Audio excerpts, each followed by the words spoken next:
देखो बच्चों, हम लोग अब कॉन्सेप्ट पढ़ेंगे ज्योमेट्रिक मीन्स, है ना। जैसे कि मान लो हमारे पास, है ना, ये कुछ टर्म है जीपी में।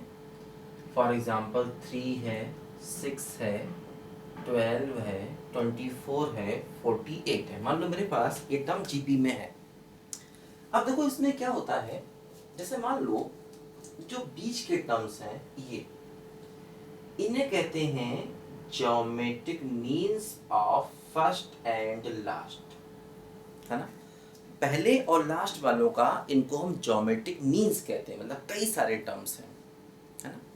जैसे ज्योमेट्रिक मीन में एक होता है, यहाँ पर कई सारे मीन्स हैं, तो ज्योमेट्रिक मीन्स कहते हैं इनको। तो जरा ध्यान दो। अब जैसे इसमें क्या होता है कि एक कॉन्सेप्ट हम पढ़ते हैं, to insert n geometric means between A and B. मतलब हमें ए और बी के बीच में एन ज्योमेट्रिक मीन्स इंसर्ट करने हैं, है ना। बिल्कुल ऐसा ही कॉन्सेप्ट हम लोगों ने एपी में भी पढ़ा था, है ना। मतलब ए और बी के बीच में हमें एन ज्योमेट्रिक मीन्स रखने हैं, ठीक है। देखो क्या तरीका होता है। मान लिया मैंने for example let geometric means are G1, G2, G3 dash dash dash Gn। मान लिया मैंने, ये हमारे ज्योमेट्रिक मीन्स है ए बी के बीच में। तो इसका मतलब जो हमारी जीपी बनेगी, देखो वो ये बनेगी A G1, G2, G3 dash dash dash Gn comma B. देखो ये हमारी जीपी बनेगी, है ना, क्योंकि ए और बी के बीच में देखो हमारे ज्योमेट्रिक मीन्स है वो सारे ये है, तो ये जीपी बनेगी, है ना। अब देखो क्या हुआ, इसका जो नंबर ऑफ टर्म्स हैं, देखो बीच के n हैं, दो आगे की पीछे की, तो टोटल n+2 टर्म्स हो गए यहाँ पर, है ना।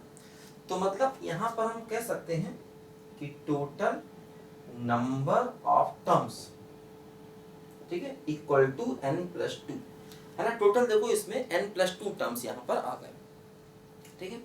अब देखो जैसे यहाँ पर हम लोग कह सकते हैं कि जो हमारा tn+2 है, देखो ये b है, tn+2 की वैल्यू b के बराबर हो गई। tn+2 होगा क्या, a r की पावर n+2 - 1 बराबर b। देखो ये फार्मूला लगाया हमने tn का, है ना। देखो यहाँ से क्या मिलेगा, यहाँ से हमको मिलेगा a r की पावर n+1 बराबर b। तो r की पावर n+1 बराबर b/a। तो देखो यहाँ से r हो गया b/a होल की पावर 1/n+1। देखो ये हमारा r आ गया, है ना। देखो इससे क्या फायदा होगा, अगर हम g1 निकालना चाहें, देखो g1 ये हो जाएगा a × r, है ना। g2 निकालना चाहेंगे, ये हो जाएगा, देखो इसी में r का मल्टीप्लाई कर दिया तो ar²।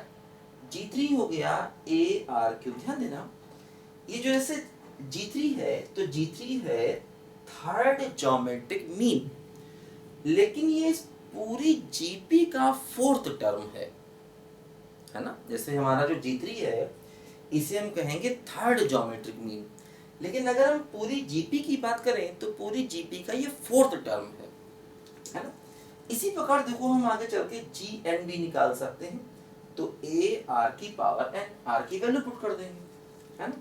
देखो यहाँ पर r की वैल्यू पुट कर दो, b/a की पावर 1/n+1, यहाँ भी r की वैल्यू, इसमें भी है ना, सब में हम r की वैल्यू पुट कर देंगे, तो सारे ज्योमेट्रिक मीन्स देखो यहाँ पर हमको मिल जाएंगे, है ना। तो ये ज्योमेट्रिक मीन्स को निकालने का मेथड होता है। इस तरीके से हम कितने भी ज्योमेट्रिक मीन निकाल सकते हैं दो नंबर्स के बीच में।